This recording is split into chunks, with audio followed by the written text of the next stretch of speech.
para lang yung ano sa manok. Mag-aalaga ka ng manok. Sinong unang papalo at sinong sigurado kang mananalo? Yung Texas ba o yung Mestizo o Tagalog? 'Di ba? So kung mag-aalaga ka ng iisa din lang naman ng gastos, mag-alaga ka na ng tama.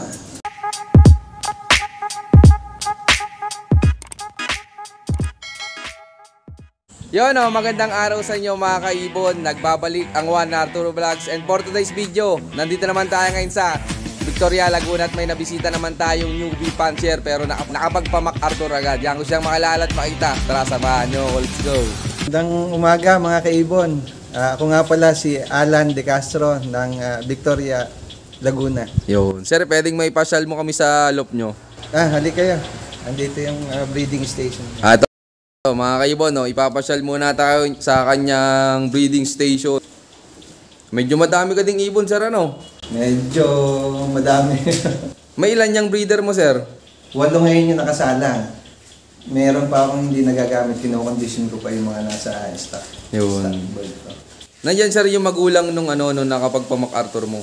Wala na yung mga magulang niya. Bakit, sir? Ano pong nangyari? Yung tatay niya ay nakain ng aso.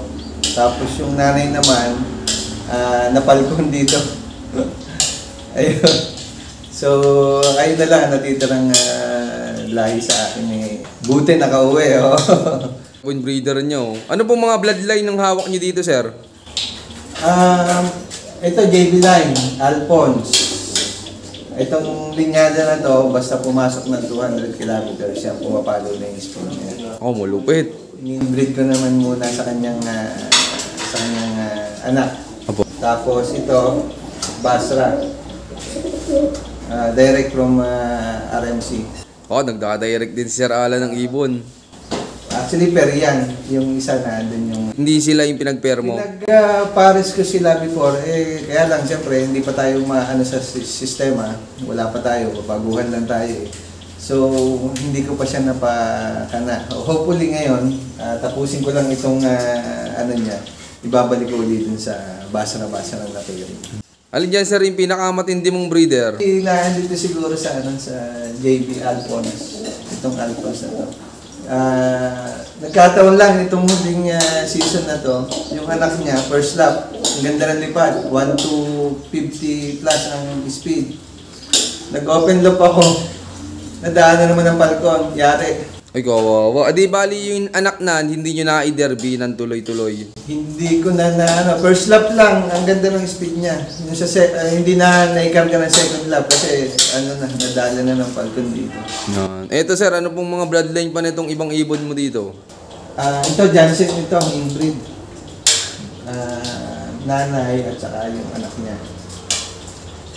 Tapos ito, Stop Bandit from Biopigeon. Ito, maganda rin ang libad nito, mabilis talaga. Basta, actually sila ang dalawa, yung lahi nitong dalawang ito ang nagtatalking sa akin. Stop Bandit. Tapos ito, Jose Torres ito. Galing sa isang kaibigan na pansir din. Actually, player siya ng mga OLR. Yun. Tingnan nyo mga kaibon, ang solid ng hawak na bloodline ni Sir Alan. Inbreed na Jose Torres na to. Tapos, Sigma from Sir Chris Kamatoy. Yun. Solid ng mga breeder ni Sir. Ito pong nasa kabila, Sir. Ito ay Basra. Yung isang nakuha ko kay Sir Richard. Tapos, yung anak niya. Yung anak ng Basra-Basra. In-inbreed ko muna sa kanya. Kukuhanan ko ng dugo sa susunod. Tapos ito ay African Black Eagle from Biopigeon din. Tapos inbreed na Crack 52. Galing din dun sa player ng OLR. Sinong player ng OLR yun, sir? Ayaw niya magpa-mention ng pangalan niya. Okay. Basta sabi niya sa akin kung ilaro mo lang muna yung mga anak ng mga pinahiram niya sa akin. Bali, Sir Alan, paano ka po pala nahilig sa pagkakalapati? Sa salted egg business kasi ako. And every time na bumabiyahe ako, yung tao namin, may dala-dalang ibon. So natutuwa nga ako kasi like Lucena, bumabiyahe kami ng Lucena. Nag-aalpas kami. Pag uwi ko dito, after ng delivery namin, umuwi yung ibon niya. Natuwa ako. Sinubukan ko mag-alaga, binigyan niya ako ng isang inakay. Bali, anong taon ka, Sir, unang sumabak sa karera? 2022, based dun sa record na tinignan ko. Buti, Sir, naisipan mo agad na Sir, magsimula sa tama, mag-invest sa mga breeder. Ayun na nga, kasi nga, nung nakita ko na, sabi ko nga, ang sa isip ko, para lang yung, sa manok. Mag-aalaga ka ng manok. Sinong unang papalo at sinong sigurado kang mananalo. Yung Texas ba o yung Mestizo o Tagalog. 'Di ba? So kung mag-aalaga ka ng iisa din lang naman ng gastos, mag-aalaga ka na ng tama. I think sigurado na ang yung may pupuntahan kang sigurado, 'di ba? Yun. Kaya tingnan niyo mga kaibon, kaya pala talagang unang sabak ni Sir sa South Race, nakapagpa MacArthur finisher agad. Yun, Sir, pwedeng makita yung nag-MacArthur finisher mong ibon. Hali kayo, nandito yung flyers loop ko. Tara, let's Come kayo, ito yung yung flyers loop ko dito, umuwi yung nag-MacArthur. Ito yung flyers loop niya mga kaibon. Simple lang din. Ganda ng pwesto niya. Kaso, ang mahirap lang dito sa pwesto niya, may mga falcon. Ito yung mga wavy niya. Ano to, Sir? Pang north na po? May north pa dyan. At meron na rin may apat na pang south. May pang south na agad, Sir. Ito yung yung ibon na nag-MacArthur. Ito mga kaibon, Sigma ang tatay nito from Chris Camatoy. And ang nanay nito galing kay Paring Bart Trio. Yo. Yung nanay pala nito galing kay Paring Bart Trio. Actually, lalaro niya yun. Inakay ko pa lang nung nakuha doon.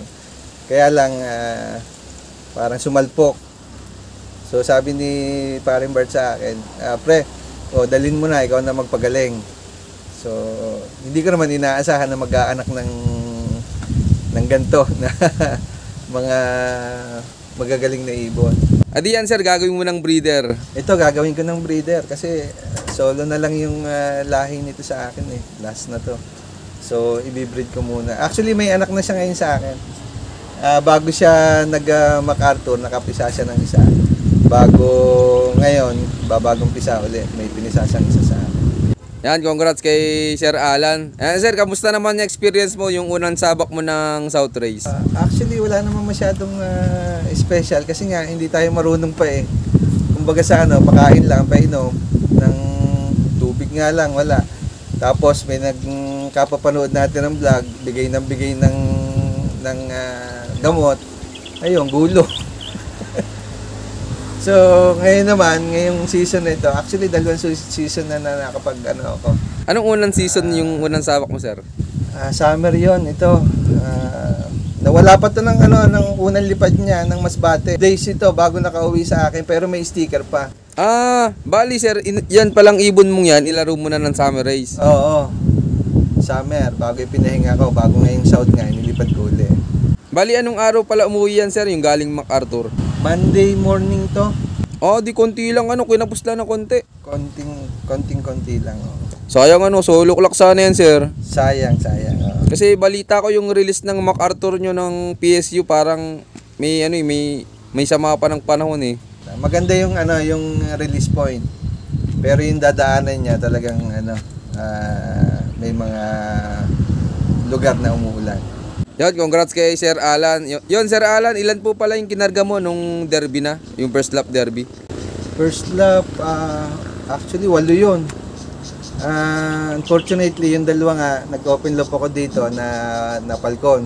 Dito mismo sa akin, kaya medyo masakit na karanasan na sa sarili mong lock, doon sila mawawala. Tapos, ayun, karga ko naman, ang natira na lang sa akin, dalawa. Ito, at saka yung stop bandrit ko. Yung Stop Bandit, medyo magandang pwesto sana noon, contender yon. 8th place. Kung nakauwi yon ng Tacloban, so most probably malaki ang premyo makukuha sana. Nakatagos kasi sa lahat yun eh. Sayang. Di, ano talaga, part ng karera sir, ganan eh. Oo. Tapos yan pa sir yung umuwi. Ito yung umuwi, sa MacArthur naman ito. Anong Tacloban sir? Tacloban, nagkatop to ng Tacloban. Matnog 2, plak ito. Tacloban, medyo kinapos din ng konti. Medyo pahirapan din kasi sir Matnog. Ang layo. Yan, congrats kay Sir Alan. Abangan pa natin si Sir Alan sa mga susunod na karera niya. Yan Sir Alan, ikaw po pala anong maibibigay mong payo sa mga kapwa mo newbie panser dyan na nanonood? Yung mga newbie panser na katulad ko, tulad ng payo ng iba, magsimula na tayo sa tama. Doon kayo kumuha kung gusto niyo magsimula.